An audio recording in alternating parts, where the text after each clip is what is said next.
Hello po dito sa Pilipinas at sa iba't ibang panig ng mundo, lalo na sa mga OFW natin dyan na naghahanap ng extra income or exit plan.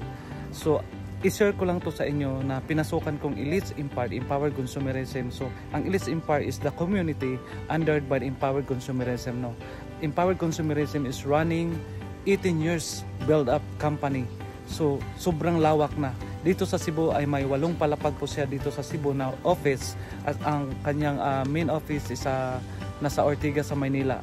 So napakatatag ito dahil ang CEO nito, ang may-ari is si Dr.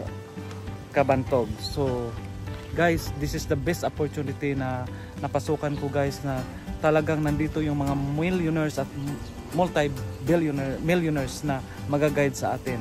So this is the big opportunity sa mga hindi pa nakakilala no, sa Elites Empire.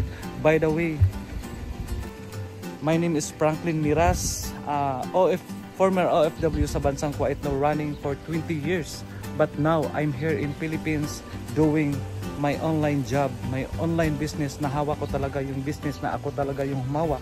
Na dito ko ininvest because I know na this is lifetime investment na pwede ko rin ipamana sa mga anak ko, sa pamilya ko. So sa lahat na naghahanap ng mga best opportunity dyan, sa lahat na naghahanap na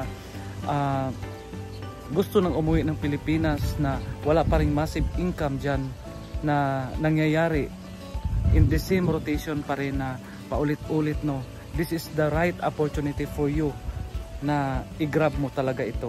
Dahil napakaganda po ito in the short span. Isip yung time no na maging ano yung dreams mo, ano yung dream mo sa buhay mo at sa pamilya mo, isisib niya in the short span of time, maging millionaires ka at maging multi-millionaires dito sa community na to.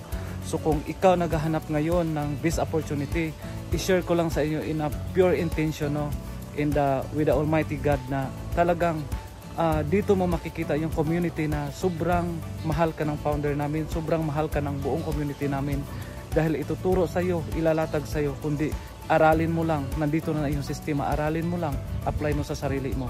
So kung ikaw nakikinig ngayon at na watch mo yung video na to, PM me and see you in my inbox.